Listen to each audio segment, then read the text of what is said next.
So welcome to your Zoom room.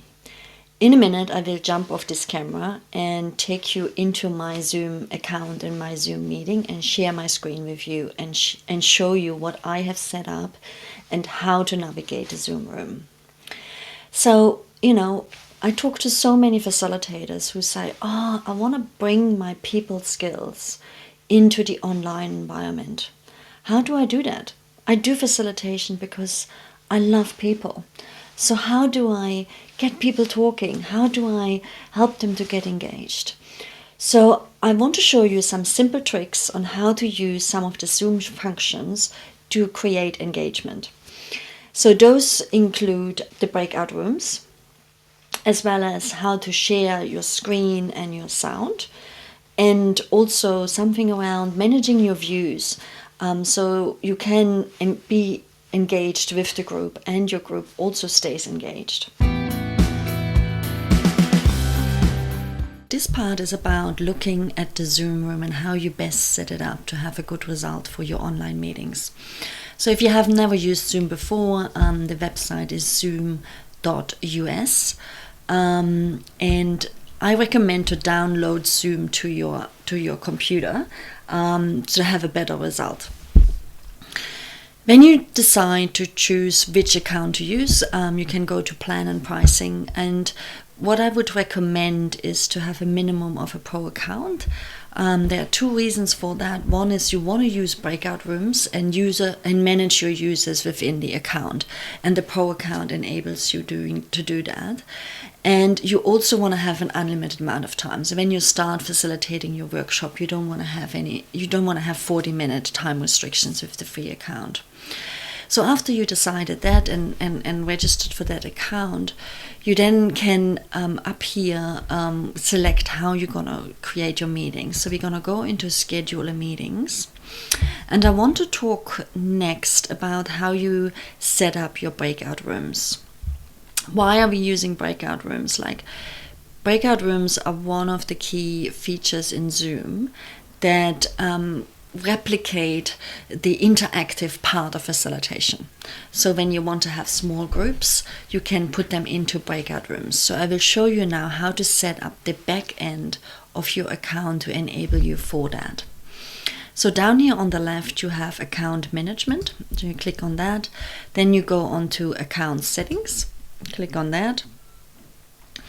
And in there you have all the different meeting settings. So you can create a waiting room, you can control if you have a passcode, which makes it more secure in your meetings, and there are all the different functions going all the way down here. You can also set up your meetings can be started without you being there, for example. If you wanted to go down to see where the breakout rooms are,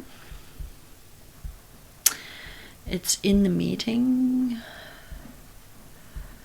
You can create polls.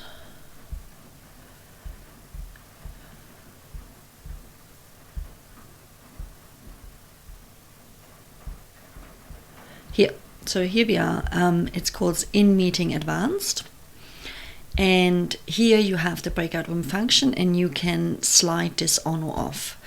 So if it's off, the actual possibility of doing breakouts does not come up in your meetings. If you turn it on, you will have an ability to do breakout rooms. So this is what I wanted to show you around the setup in the background, and please explore what else you can set up in there. So the next thing is to actually go into a meeting. So we're gonna host a meeting, and we go into the meeting right now. I want to demonstrate how to open up your breakout rooms. Down here you have the breakout room tab, which is only there because you set it up in your account settings beforehand. And you click on breakout rooms, and then you have the option between automatic and manual. Automatic means that you can set up a certain amount of rooms, which then randomly assigns people to these rooms. So that's like a random mixed group, like you would do in any facilitation. With manual, you would also create, you decide how many rooms you want, but you would create you would decide who's going where. So you can have a bit more control on how you create your groups. Then you create breakout rooms, and you have the rooms there. You can rename them if you like, and then you assign someone to it. So in my case, I only have one participant here, so I create that, and as soon as you assign people to these rooms, you can then open all rooms, and that would bring people into those rooms. So now, as you see, Simone disappeared, and she now is, you can see here on your tag, she is in breakout room 1. You can move her to breakout room 3, for example. You can also join any of these rooms and have a look how they're doing.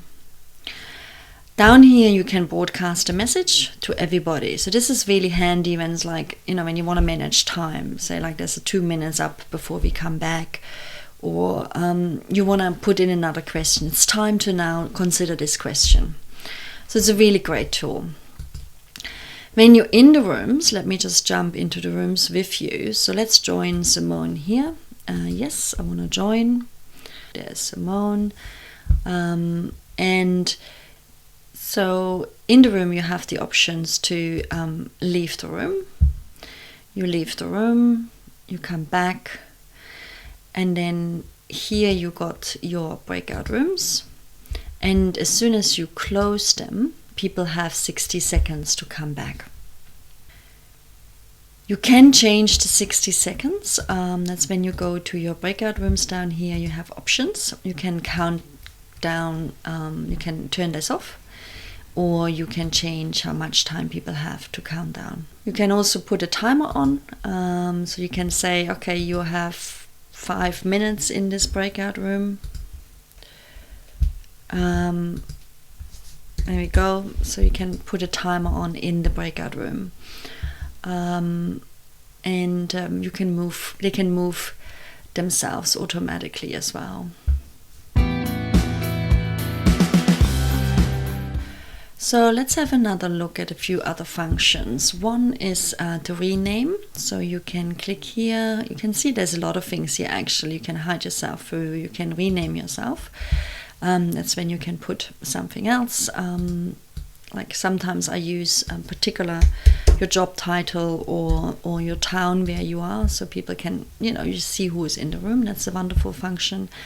And also down here you mute yourself or you stop your video. And when you click on participants, you can down here invite more people.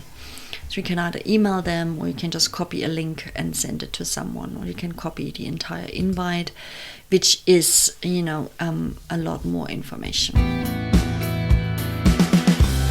This time I want to share with you how to share sound, so the sound quality travels across. So there is a function down here in share screen. So you share your screen, and up here you can click advanced, and then you click only your music and sound can be shared, and then you share. And what happens is that your screen is not shared, but only the sound of your music. So I, for example, have Spotify down here in the background. I put it on, play something nice, and this sound gets across to the room. Down here you can change the volume, which is really valuable because sometimes you want to have music in the background and be able to speak over it. So you can change the volume down here. And then you stop that and minimize it and stop sharing when you stop sharing your music. So sound is a really nice thing. People often ask me, how can I create a bit of a nice ambience when people come in? That's one example how to do it. Another thing I wanted to share with you down here, sometimes you might also want to share a video on screen. So in that case, down here is a share computer sound button. So you press that, plus optimize screen share for video clip, and then you have your desktop or wherever your video is there. You click the right screen, and then you share. And then in that moment, your desktop will be shared. Now in this case, I don't have a video behind, but again, the sound quality travels well of that video. So this shows you how you could use, for example, a second camera to log into the same room and to have a visual of like a flip chart or something that you're using. I use my phone. I have Zoom downloaded on my phone as an app, and I logged into the meeting from my phone. So I got two of me in here. This comes really handy because I found often in facilitation I use flip charts around the room that bring some things alive. And in a Zoom room, we don't have that visual effect all the time. So this is a really cool way of bringing that visual effect in. So I want to talk to you about the different views you can have when you're in the room. So up here, there is the button called Speaker View. So when you click that, you can see that the person who speaks is visible all the time. When you click Gallery View, everyone is at the same size. And there is also, why do we need this? So depending on the scenario, you might want to tell your participants, to turn on gallery view so they can connect with everybody in the room, like for example, in a sharing round in the morning. If you have a presentation or someone in the group particular speaks and shares, you can say put it on speaker view so you can see who is speaking. You can really connect with that person. Also, another view function is on your own video tag up here where the three dots are. You can click on that and you can hide the self view. Now that can be really important if you find that yourself, you're always looking at your own image and you're checking if you're looking okay and all of these things. So, there has been actually some quite interesting research around the stress that is created by looking so many hours at yourself when you have a lot of meetings. So this is one function to focus on the group, particularly as a facilitator. You want to focus on the group, you want to read the room, and switching off your self view is a good idea. Up here you can again click Show Self View and you're back in. Okay, now I want to show you how to manage your screen when you're sharing a screen. And again, this is really good to share that with your participants as well. So down here you share your screen. You go to the screen that you want to share. So in my case, I would like to share Google Chrome. So I'm going to share the screen.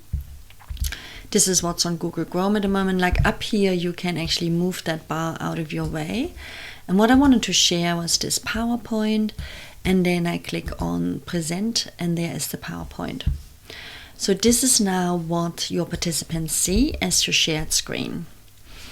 What I wanted to show you was how to manage the look of your screen. So up here, you got the video tags. So at the moment, you only got one.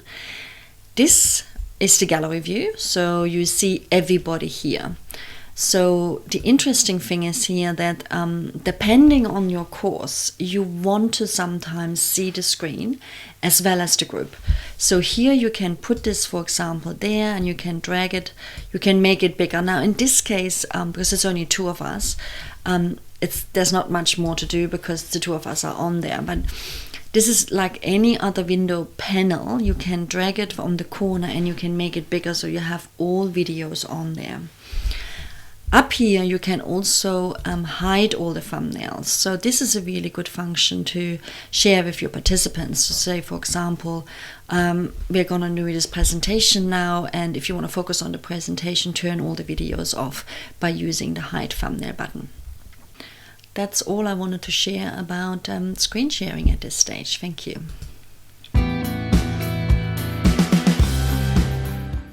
Okay, so I hope you feel a bit more comfortable in your own Zoom space. The next video is about the Google Drive. So I take you out of Zoom. I consider Google Drive as one of the essentials for collaborating with your colleagues, but also for inviting your participants to another platform to share resources. So come along and join me and learn more about how to use your Google Drive as part of your online meetings. I see you there.